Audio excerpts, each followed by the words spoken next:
आज की इस वीडियो में मैं आपको ये बताने वाली हूँ कि ऐसी कौन सी 3 गलतियाँ हैं जिसको कि आप करते हैं, जिसकी वजह से आपका जो मुंह का खुलने वाली जो बीमारी है, जिसे कि हम लोग ओरल सब म्यूकस फाइब्रोसिस कहते हैं, ये ठीक नहीं होने पाता है। वीडियो काफ़ी इन्फॉर्मेटिव है, ध्यान से देखिएगा। कोई भी क्वेश्चन आए मन में, कोई भी डाउट आए, कमेंट जरूर कीजिएगा, बहुत जल्दी इसका आंसर करेंगे। हेलो दोस्तों, कैसे हैं आप सब? मैं आपकी डॉक्टर ज्योति पांडे। ओरल सब म्यूकस फाइब्रोसिस की जो समस्या है, ये एक बहुत बड़ी समस्या है, क्योंकि जब भी किसी को गुटखा खाने का लत होता है, जो लोग गुटखा खाते हैं, सुपारी का सेवन करते हैं, पान के साथ करें या ऐसे भी चबा करके, तो उनके मुंह में सबसे कॉमन प्रॉब्लम हो जाती है, वो होती है मुंह कम खुलने की प्रॉब्लम। उनके गले में जो है खाना खाने में अटकने सा महसूस होता है। उनके पूरे मुंह में ब्लैंचिंग हो जाती है, मतलब सफ़ेद सफ़ेद से धब्बे हो जाते हैं। मुंह की ओपनिंग प्रॉपर होने ही नहीं पाती है। जो खाना वो आसानी से खा सकते थे नॉर्मली, उनको खाने में उनको छोटे छोटे बाइट्स का इस्तेमाल करना पड़ता है। मुंह की ओपनिंग जो है वो इतनी उंगलियां जो है आसानी से मुंह में चली जाती हैं, जैसे कि अभी मेरी जा रही हैं, ये देखिए। लेकिन जो लोगों को भी ओरल सब म्यूकस फाइब्रोसिस की समस्या है, वो लोग हार्डली 1 से 2 जो हैं वो मुंह के अंदर उनकी जाने पाती हैं। वो अगर चाहें भी तो अपने जीभ को पूरी तरह से निकाल नहीं सकते हैं। इसी वजह से उनकी जो स्पीच की प्रॉब्लम होती है, मतलब वो लोग जब उच्चारण करते हैं, किसी भी बात को करते हैं, तो बीच में वो स्पष्ट रूप से बात नहीं करने पाते हैं। ये सारी जो प्रॉब्लम होती है सिर्फ और सिर्फ गुटखा और सुपारी खाने की वजह से होती है। यही वजह होता है कि मुंह का कम खुलने की जो समस्या का अगर कोई इलाज करा रहा है, तो वो इलाज जो है वो काफ़ी लंबे समय तक चलता है। अगर कोई ये सोचे कि 3 महीने और 4 महीने के ट्रीटमेंट में वो ठीक हो जाएगा, तो ये एक बहुत बड़ी गलतफहमी है। तो आज इस वीडियो में मैं एक एक करके वही गलतियों के बारे में आपको बताने वाली हूँ कि कौन सी गलतियाँ हैं जो आप अक्सर कर देते हैं, जिसकी वजह से आपका ट्रीटमेंट जो है वो फेल हो जाता है और वो पूरी तरीके से असर नहीं करने पाता। ध्यान से देखिएगा, क्योंकि हर गुटखा खाने वाला ये गलती जो है वो करता ही करता है।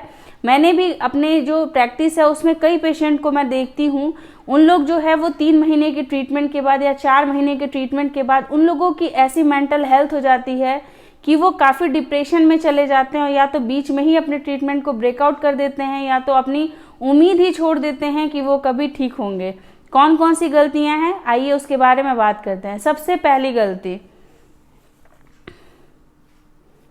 समझ गए इसके बारे में, मतलब हमेशा अपने मुंह को देखना। ये क्या है? ये एक मिरर है। आप जो लोग भी सब म्यूकस फाइब्रोसिस की समस्या से जूझ रहे हैं, उनकी एक कॉमन सी प्रॉब्लम होती है, बस जहाँ भी समय मिले मिरर के सामने खड़े हो गए या मिरर को हाथ में ले लिए और उससे अपने मुंह के अंदर क्या हो रहा है इसके बारे में चेक करने लगते हैं। आपको लगता है कि आप ट्रीटमेंट ले रहे हैं, बस तुरंत से कुछ ना कुछ ऐसा चमत्कार होना चाहिए कि सारी प्रॉब्लम खत्म होनी चाहिए। क्यों मैं इस चीज़ के बारे में आपको मना कर रही हूँ कि मुंह नहीं देखना चाहिए? क्योंकि जब आप अपने मुंह को बार बार देखते हैं, तो मैं एक डॉक्टर हूँ, मुझे पता है कि कोई भी चेंजेस को आने में आपको कम से कम 3 महीने का वक्त लगता है। और अगर आप ट्रीटमेंट के 1 वीक में ही आप ऐसा लगने लगता है, आप ऐसी उम्मीद बना लेते हैं कि आप तुरंत ठीक हो जाएंगे, जो उम्मीद जो है वो पूरा होना नामुमकिन सी बात है। तो अगर आप ऐसा करते हैं, तो बॉडी है उसमें एक हार्मोन सीक्रेट होता है, एंजाइटी से रिलेटेड हार्मोन, फियर से related hormone, adrenaline hormone, cortisol hormone, जो कि फियर से रिलेटेड हार्मोन होता है। जब हम किसी भी चीज़ को देख के डरते हैं तो ये हार्मोन सीक्रेट होता है, या फिर अगर हम किसी चीज़ को देखते हैं और अपनी जो भावनाएं हैं उसको व्यक्त नहीं करने पाते हैं, तो ये हार्मोन सीक्रेट होता है। और इस हार्मोन के सीक्रेट होने से सबसे बड़ा नुकसान ये होता है कि आपकी जो ये नली होती है, जो इसोफेगस की नली होती है, जो खाने वाली नली होती है, वो नली की जो चौड़ाई होती है, जो उसका डायमीटर होता है, वो पतला सा होने लगता है, मतलब वो सिकुड़ने लगता है, वो अपने आप को फैलाना भूल जाता है, थोड़ा सा सिकुड़ लेता है अपने आप को, जिसकी वजह से जब भी आप कुछ खाते हैं तो आपको चोकिंग सा फील होता है, लगता है आपके गले में कुछ अटका हुआ सा लग रहा है, जिसकी वजह से आप और ज़्यादा डिप्रेशन में चले जाते हैं। आपको ये डर सताने लगता है कि कहीं आपको अब कैंसर तो नहीं हो गया है। बट ये एकदम नॉर्मल सी चीज़ है। अगर आप डरेंगे, एंजाइटी में रहेंगे, तो आप में ये हार्मोन जो है वो बनेगा, और बनेगा तो चोकिंग की प्रॉब्लम होगी, जो कि बिल्कुल कॉमन सी प्रॉब्लम है। तो इसीलिए अगर आप ट्रीटमेंट ले रहे हैं तो ये मिरर वाली जो आपकी प्रॉब्लम है, इस प्रॉब्लम को आप बिल्कुल हटा दीजिए। मतलब दिन में आप बस 2 बार अपने शीशा को देख सकते हैं, वो भी अपने ओरल कैविटी को देखने के लिए नहीं, अपने आप बाकी के फेस को देखने के लिए उसका इस्तेमाल करिए। आधा से अधिक प्रॉब्लम जो है मैं दावा करती हूँ कि ठीक हो जाएगा। और आपके माइंड से अगर जिस दिन ये चीज़ निकल जाता है कि आप जो है वो ट्रीटमेंट ले रहे हैं, तो आपका जो है वो बिल्कुल अच्छा फ़ायदा ही करेगा। उस दिन आपकी ये समस्या ठीक हो जाएगी और आप बिल्कुल ठीक हो जाएंगे। सेकेंड गलतियाँ क्या करते हैं, ये गलती होती है कि हम ट्रीटमेंट ले रहे हैं, ट्रीटमेंट लेते हुए मुझे 6 महीने हो गए हैं, अब ये लग रहा है कि ये ट्रीटमेंट जो है वो वर्क नहीं कर रहा है, मुझ पे मेडिसिन जो है वर्क नहीं कर रही हैं, दवाओं को बंद कर देते हैं, हम ऐसे ही ठीक हो जाएंगे। ये बहुत बड़ी गलतफहमी है और ये बहुत बड़ी गलती है। कभी भी आप दवाओं का सेवन कर रहे हैं और दवाओं को अगर आप बीच में रोक देते हैं या फिर आप जो है दवाओं को पूरी तरीके से बंद कर दे रहे हैं, या डॉक्टर के पास जाने के डर से आपको ये लग रहा है कि अब बहुत दिन इलाज कर लिए हैं, अब खुद से आप ठीक हो जाएंगे, तो एक बहुत बड़ी गलती है। क्योंकि ओरल सबम्यूकस फाइब्रोसिस जो होता है वो एक बीमारी नहीं है, ये कॉम्बिनेशन में ये बीमारी होती है। मतलब आपकी मुंह की ओपनिंग के साथ साथ आपकी ओरल म्यूकोजा में प्रॉब्लम होती है, फाइब्रॉइड बैंड को तोड़ना होता है, मुंह की सफ़ेदी को कम करना होता है। तो ये सारी जो स्थिति है उसको सही करने के लिए मेडिसिन जो है वो बहुत ज़्यादा ज़रूरी हैं।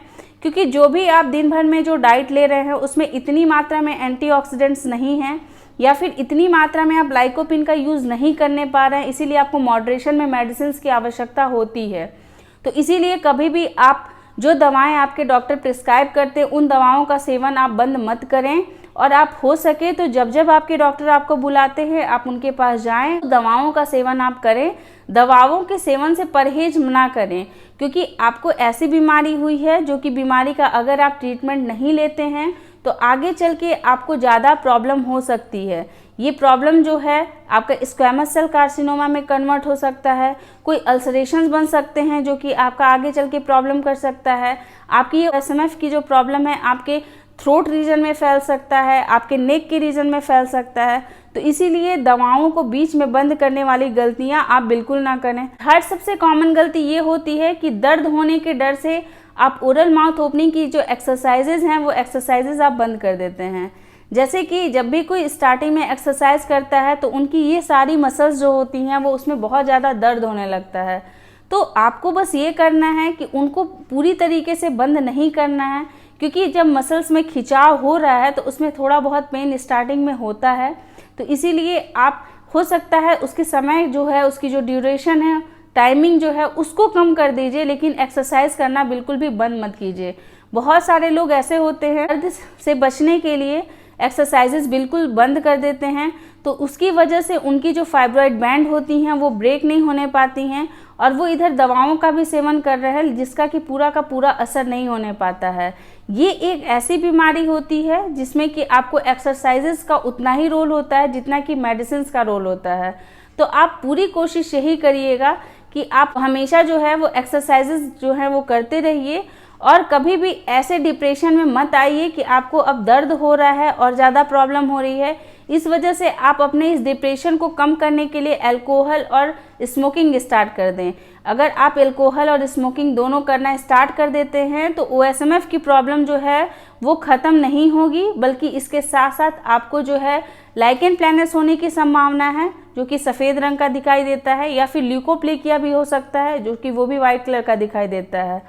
सारी चीज़ें जो हैं ओरल कैविटी की वो लगभग एक जैसी दिखाई देती है, जिसका कि आइडेंटिफिकेशन आप खुद से नहीं कर सकते हैं। उसके लिए आपको डेंटल विजिट करना पड़ेगा और वो डॉक्टर जो हैं वही डिसाइड करेंगे कि आपको कौन सी प्रॉब्लम हुई है। तो कभी भी जो आप अगर ओरल सबम्यूकस फाइब्रोसिस के पेशेंट हैं और आपने गुटखा का सेवन बंद कर दिया है और आप प्रण कर चुके हैं कि अब आपको ठीक होना है, तो कृपया करके इन 3 गलतियों से आप बचे रहिए। अगर आप ये 3 गलतियां नहीं करते हैं तो कोई भी ऐसा नहीं है जो कि आपको ठीक ना कर सके। तो अपना उम्मीद कभी नहीं छोड़ना है, हौसला बनाए रखना है और ट्रीटमेंट पे पूरा फोकस करना है। आप एक दिन ज़रूर ठीक होंगे। और अगर आपको ये मेरा वीडियो मोटिवेटेड लगता है, अच्छा लगता है, तो प्लीज़ लाइक कीजिएगा। ऐसे लोगों के साथ शेयर ज़रूर कीजिएगा जिसका जो माइंडसेट है वो हर 2-3 मिनट में चेंज होते रहता है, ताकि वो लोग इस वीडियो को देखें और समझें कि कि ये गलती सिर्फ वही नहीं करते हैं, उन जैसे जितने भी लोग होते हैं उनके सबके मन में एक बार ऐसी भावना जरूर आती है। उस भावना पे आपको कंट्रोल करना है और अपने मेडिसिन को नहीं बंद करना है, एक्सरसाइजेज नहीं बंद करना है और डॉक्टर से समय समय पे कंसल्ट करते रहना है। मिरर जो है जितना कम देखे उतना अच्छा रहेगा। तो ऐसे ही छोटे से छोटे इन्फॉर्मेशन आपके साथ हमेशा शेयर करते रहेंगे, लाते रहेंगे नए नए वीडियोस। तब तक के लिए अपना ख्याल रखिएगा, अपने आसपास के लोगों का ध्यान रखिएगा। Take care, bye bye.